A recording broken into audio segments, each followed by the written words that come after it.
forearm, biceps, triceps, coffee. Very nice, great success. It's not steaming hot this time. Hello and welcome back for this Q&A, but this time before beginning I would like to say something, which is thank you so much. We reached the 2000 subscriber mark, and I've been going back on YouTube since about a month, and I wasn't expecting so much support, so much love, so much engagement from all of you. So really thank you so much. You are the people that drives me to make more content. You are the people that are motivating me for, you know, putting out their content to help you, because, you know, my first job, my first business is to be a personal trainer, not to be a content creator. So I still have some fear sometimes, some not resentment, but some back and forth between the fact of, you know, doing my personal training job and or being more of an influencer and content creator. But when I see so much support and so much positivity with people that are commenting and, you know, telling me, you know, keep going, you know, you can upgrade this, you can make sure that this is better tuned in for the next time, like for the sound, for example, the quality check of the content I'm producing, you know, it's very encouraging, you know. So thank you so much. This Q&A is actually to celebrate of sort the 2000 subscriber mark. So I asked people to give me a question, you know, on YouTube and on Instagram. So for the next Q&As there will be, make sure to follow me both on YouTube and social media, especially Instagram. I'm trying to be as active as possible on there. So yeah, let's begin. So first question by Marcus HH. Microloading 1 kilo or less on how to progress lift like OHP and curls. So thank you, Marcus, for your question. And microloading is very viable for any kind of lift actually, and even more so for lifts that you quoted like OHP and curls. So yeah, it is a great idea in the sense that progressive overload via weight and reps most likely will be the main driver of hypertrophy and strength gain. So one of your main focus, whatever your goal is, whatever, if you're bodybuilding, powerlifter, you know, whatever, it should be to get stronger and to add more weight on the bar with the same form that you're normally using. So do not degrade the form for more weight. In that context, if there is no injury, if there is no joint problem, you microloading is a surefire way to make sure you're doing this progressive overload thing as efficiently and as risk-free as possible.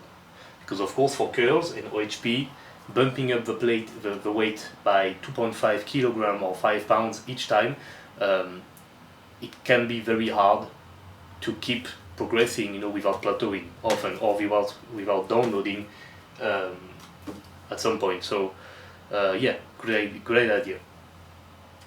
Vitality Supreme asks, what lifts, exercise have put the most muscle on your body? So thank you for your question, guy. What exercise? I would say squats. First and foremost, squats. If you do squats, like if you're doing your legs once per week, each time people were coming to me and saying, how do you have so much big legs, you know? And I would tell them, you know, you go 1 time a week, you do squats and you deadlift pretty heavy, not much isolation. And another day, you do squats, no deadlift, and you do high rep and high volume in a sense, like 10 to 15 or even 20 rep sets. And you do, at that time, a bit more accessory work, so like leg extension, leg press, stuff like that. These people who are pretty average height, not too big, not too skinny, would put about 2 kilo per month for 3 months. So they would gain 6 kilo in about 3 months just by squatting more and upping their food intake. Their physique wouldn't change much, but they would be much more dense. Their glutes would pop out, their quads would tore every jeans and pants they could have, and their calves would be much more denser. Same for the abs, and even the back would look differently. So squats, I think, both heavy and for high reps, will make you put on an insane amount of weight, as long as you can do them, of course, pain-free and as risk-free as possible. So we are talking about back squatting. If you're doing hack squats or pendulum squat or even Smith machine squat, it's the same, okay? And they will make you bulk like crazy. First thing. Second thing would be, it would be block pull and or RDL for the posterior chain. Nothing thickened the entirety of my back, not just the upper or the lower, the entirety of my back, plus the glutes, plus the hamstring, plus the calves, as block pull and RDL. I'm doing both, so I can't tell you this is more block pull or more RDL, but you do one or the other, or you do both, and you cannot be skinny after. And if you are pretty responsive regarding trap training, you will not even need isolation to, or if you want to maximize that growth, of course you will need to, but you will not even need some kind of shrug or upright row or weightlifting variation to get them big, just because there is so much tension and so much stretch with RDL and block pull. So that's the second thing. I would say for upper body. I'm biased because I have never been able to do frequently heavy bench press because of my shoulder.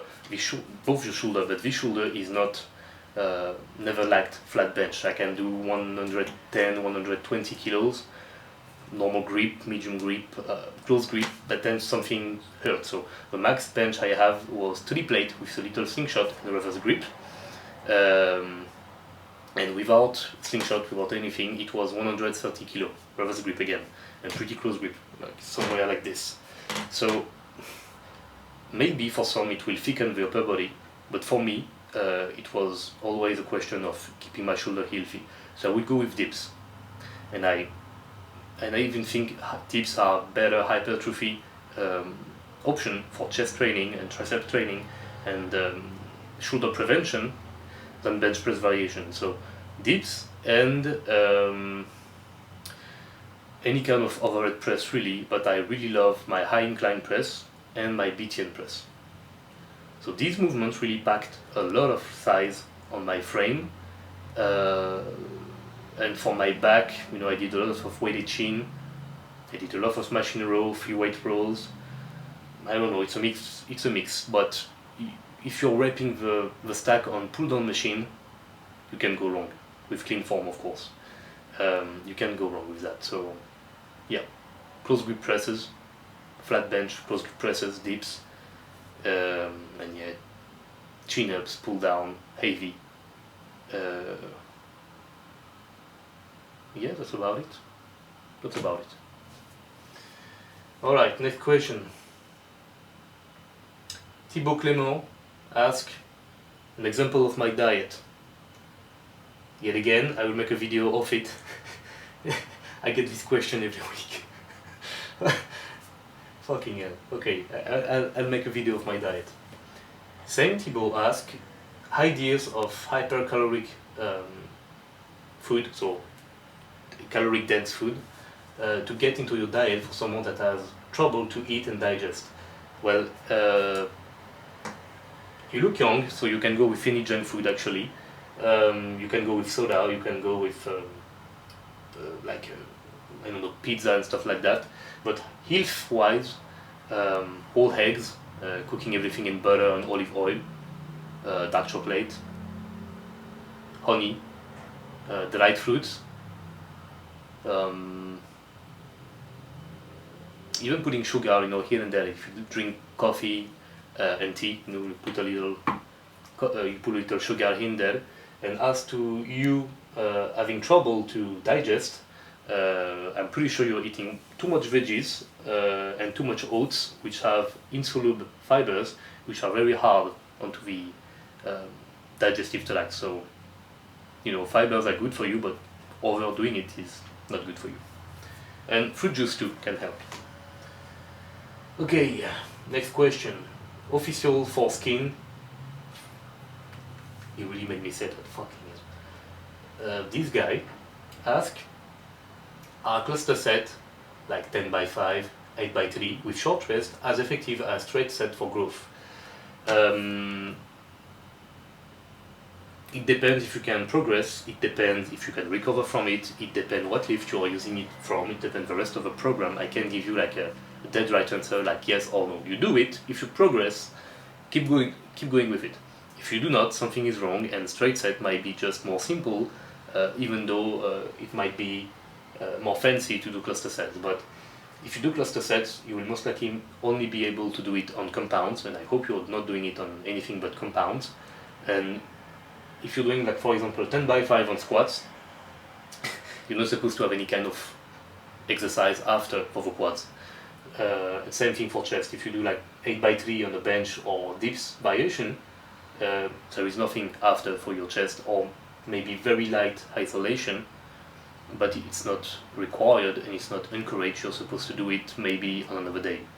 And also there is a huge gap of training volume of workload between 8 by 3, which is 24 reps, and 10 by 5, which is double, 50 reps. So you have to take that in account. I did a lot of cluster sets, I did a lot of straight set, both gave me results.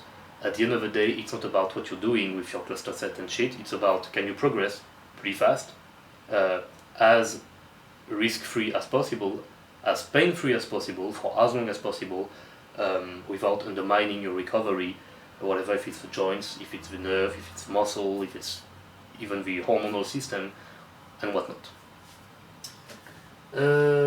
What else? White Wolf asks, fit fetish?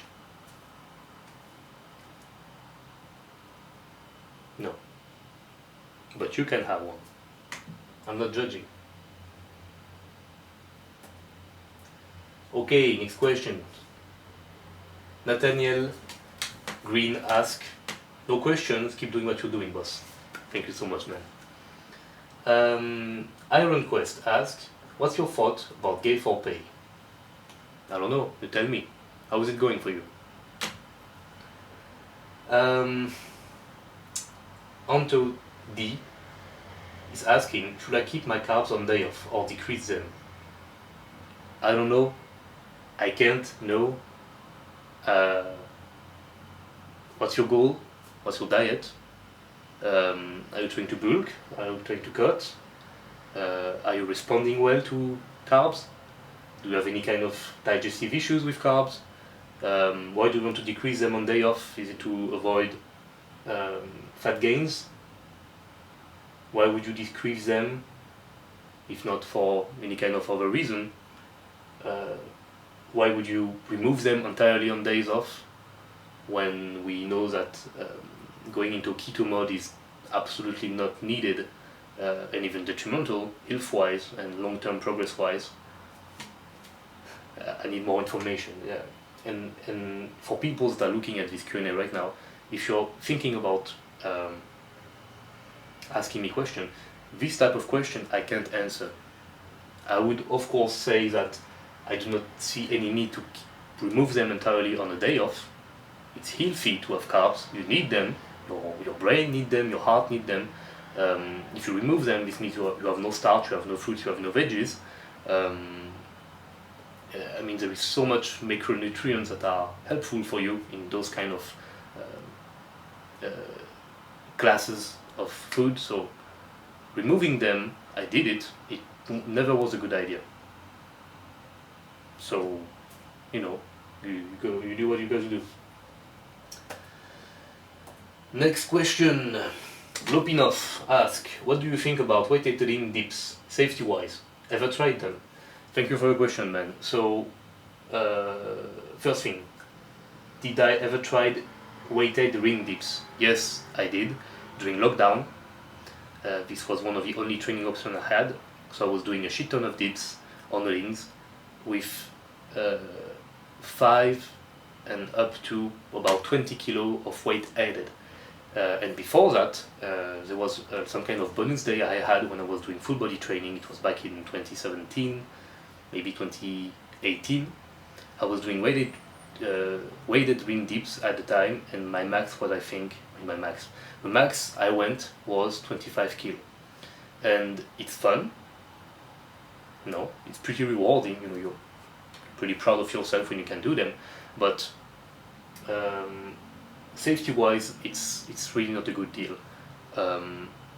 the first thing is that you have so much room for form breakdown on ring dips compared to parallel bar dips that there is even an argument regarding the fact that some people should not do ring dips depending on their anatomical structure, their elbow and wrist and shoulder anatomy, or even injury or weakness status. There is the fact that it's way easier to store chest, to store your pecs on ring dips than on the parallel bar dips, because there is the safety, stability aspect to take into account, and it's really hard to go down like this, holding your weight while keeping your elbow path alignment good, while squeezing your chest at the same time without tearing anything. You can check CrossFitter most of the time when there is some ring dips event involved, whatever if it's weighted or not, they destroy their biceps tendon and their pecs tendon. So they either end up with a tear, and I remember once in a CrossFit game year, 4 guys out of 20 tore their chest on ring dips, and when it's not that, they have to discontinue the event because they flare up some inflammation with the labrum and the connective tissue with the long head of a biceps tendon, so the tendons that crossed here like this. So the tendon that is biarticular, which is both involved into elbow flexion but also shoulder movement, especially shoulder flexion. So this is the tender thing that you have when you're doing too much chest or shoulder or arm volume, and then the next day when you're pulling your elbow back like this, it's hurting right there. So you can do this, you can do this, you can do this, and it happens a lot on ring dips because there is a lot of demand on the connective tissues of this area, and then you want to add weight on it. So if you are just trying to bodybuild and gain chest, chest mass, shoulder mass, triceps mass, ring dips are not a good option if you have access to others. If you're doing, gymnastic and athletic stuff, I'd say there is an argument for you to do them. But then you would have to explain to me why you are not doing, dumbbell pressing, for example, or just normal dips with maybe a bit more range of motion, going very low, or why you're not using cable, whatever. And if you're doing some kind of prep sport, and you do not have much time, so you have to have some kind of exercise that are doing 3 or 4 birds in one stone, I get it. But yet again, I'm pretty sure that dumbbell pressing for high volume and weighted dips on parallel bars will be way better than weighted ring dips. So it's funny to do them. It's it's something enjoyable. I did them, but there is so much risk, and it outweighs the benefit by a huge margin, in my opinion. And I did not even talked about the fact that it's you doing them correctly with normal motor pattern. If you have a weak chest and you have overpowering shoulder, it's going to get even more worse. And also, you have to understand that one of the accessory elbow adductor, which is helping and assisting the pec motion to do this, to bring back your elbow closer to your body, like the hug motion that your chest is doing, is the coracobrachial, and it is a muscle into the arm. It's right there, underneath. And some people, when they're doing the chest, feel something there inside, and they're like, oh, it might be my bicep with stabilizing the thing. No, it's a coracobrachial. And when this assisting small muscle become too big and too active, so too tonic, then you have some problem around under it, and you don't really know how and why, because it's not the biceps tendon, it's not the chest tendon, it's not inside, it's not like a bursitis or whatever, it's something inside, and I had one because I was doing too much dips on rings during lockdown, and I had one there. My right coracobrachial was completely cramped and tight for close to a year, and it really made my horizontal pressing movement a nightmare.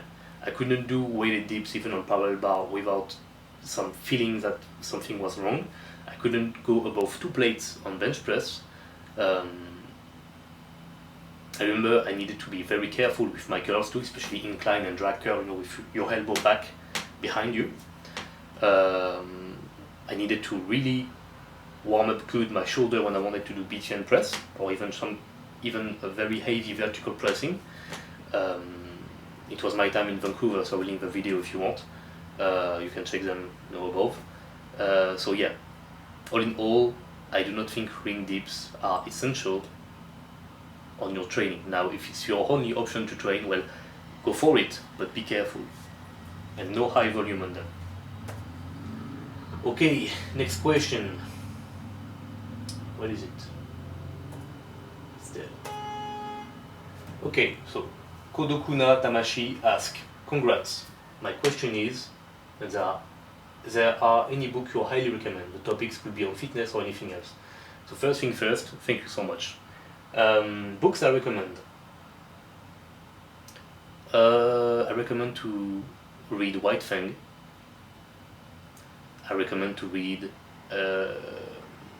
books of old, of bronze and silver era athletes, like The Way of Life by George Schmidt, Dynamic Muscle Building or Building the Classic Physique by Steve Reeves.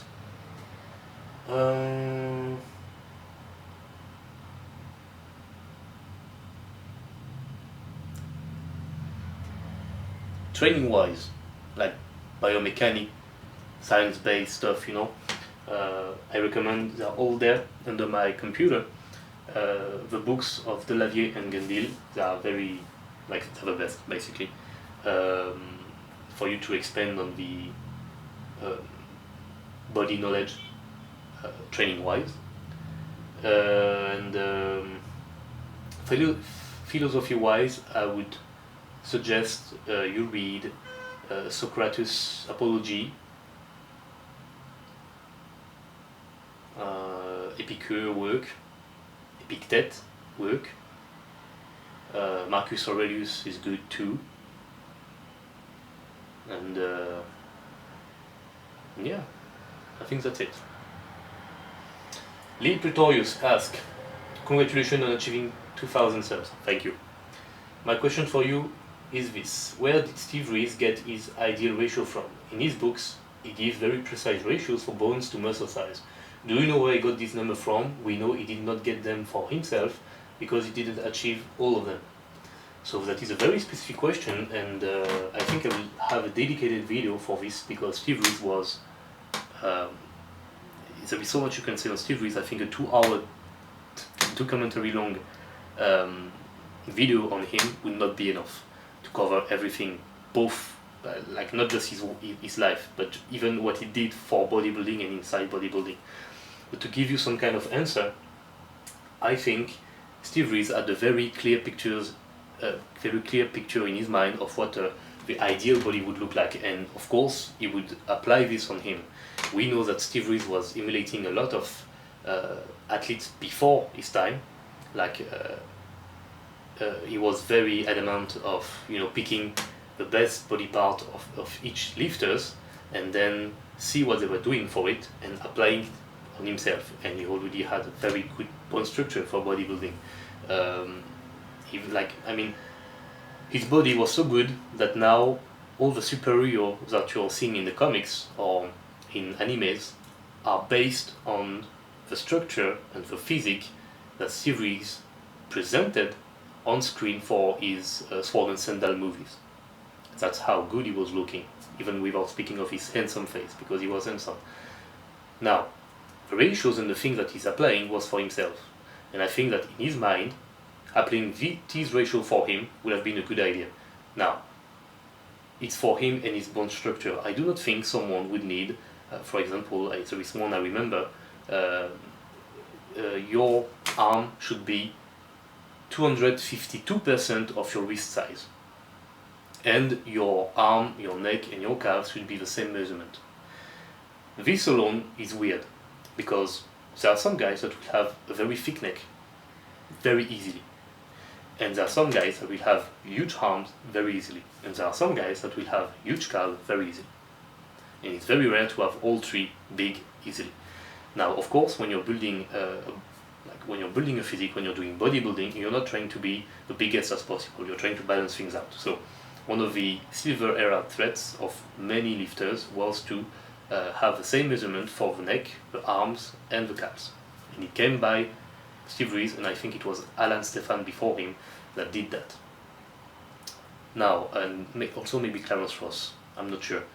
It was the goal. Maybe they were trying to achieve it and never did it. Maybe they got close to it but never achieved it, but it was some kind of landmark, you know.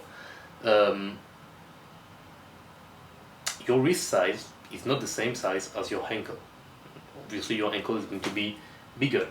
So explain to me how you can determine a perfect balance between your arm and your calves regarding to your elbow, your wrist, and to your knee, and to your hips, and your muscle attachment and insertion, with just some percentage based off a joint, a wrist, that can actually change with time.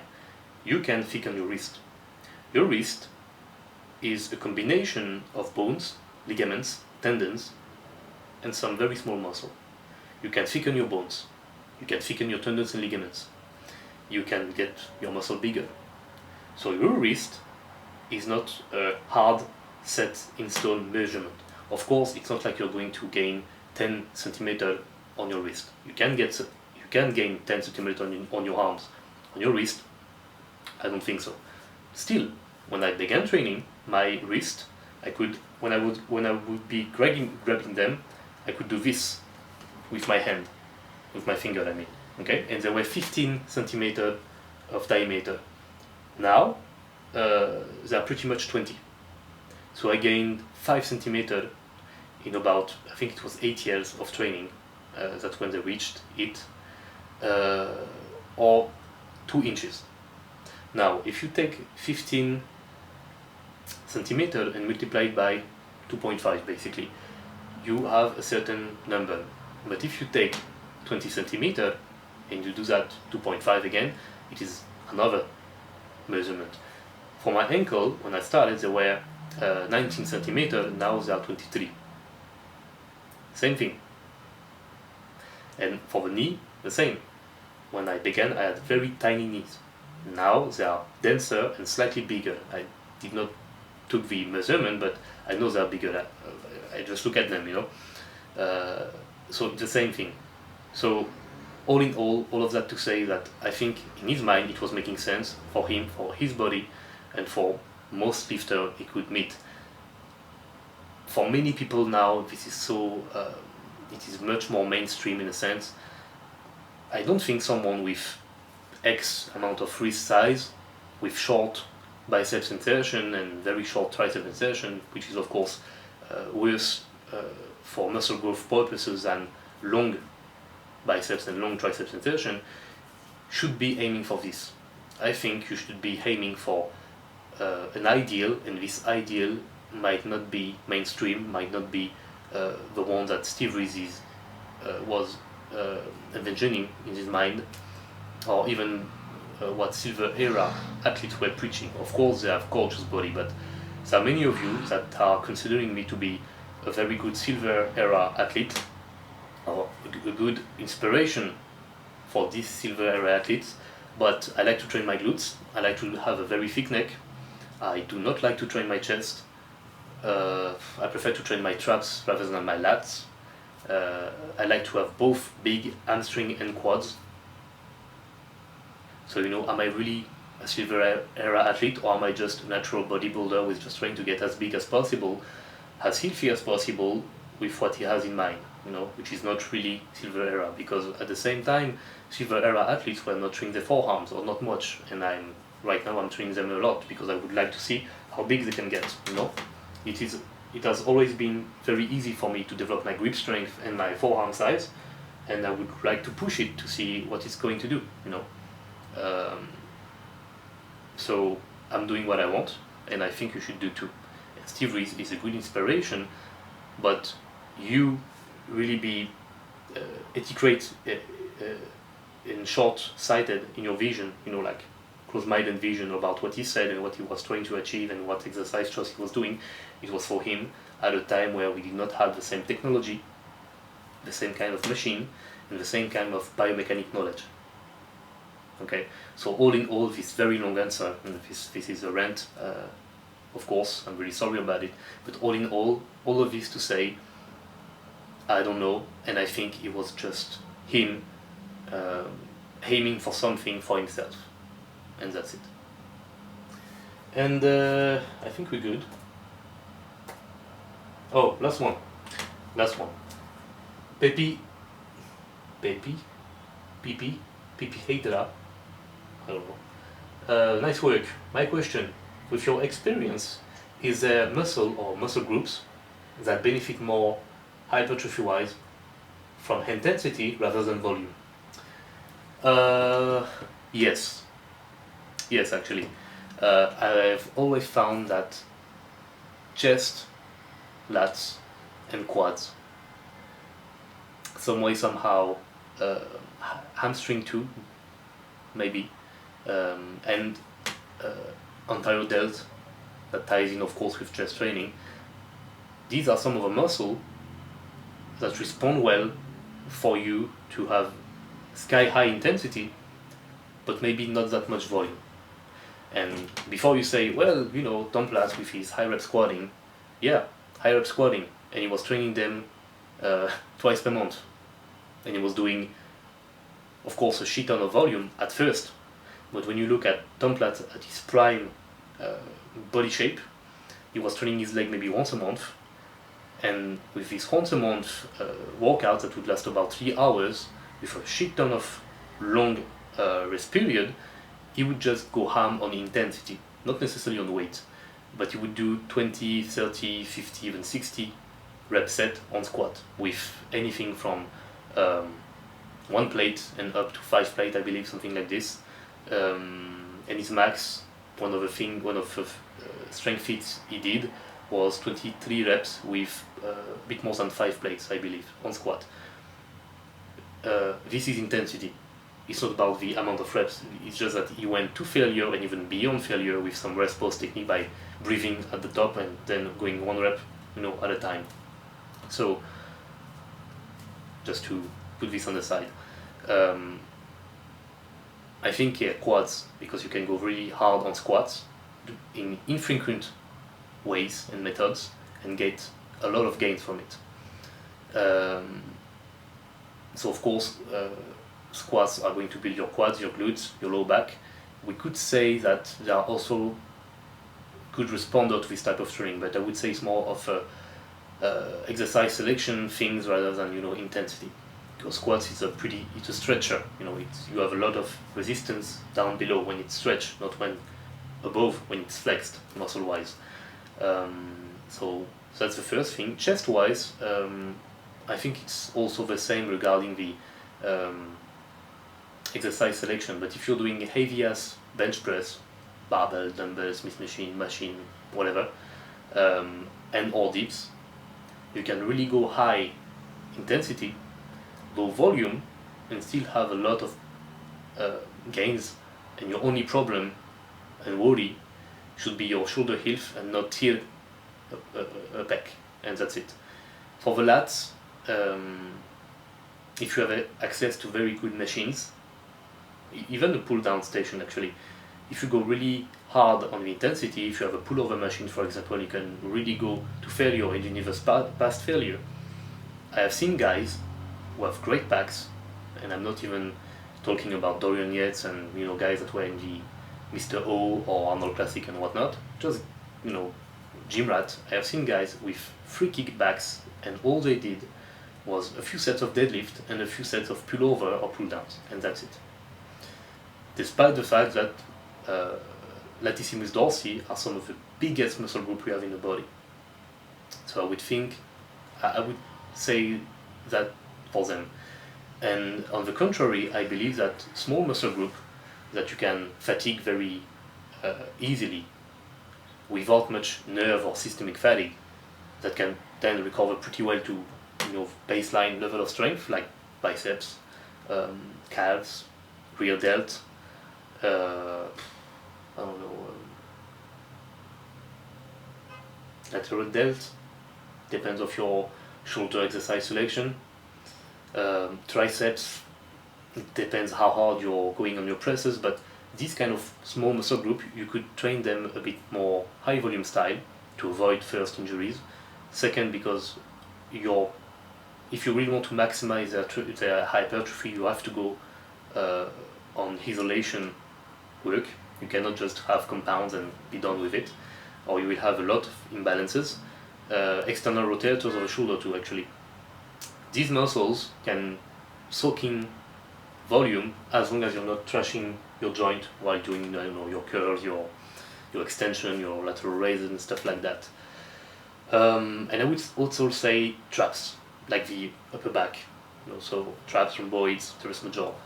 You can go very, very high volume, pretty low intensity, I would say, or medium intensity, with an okay frequency, like twice a week, for example, or even thrice a week, or like, pull-ups, inverted rows, machine rows, anything that is training your upper back but not your lower back.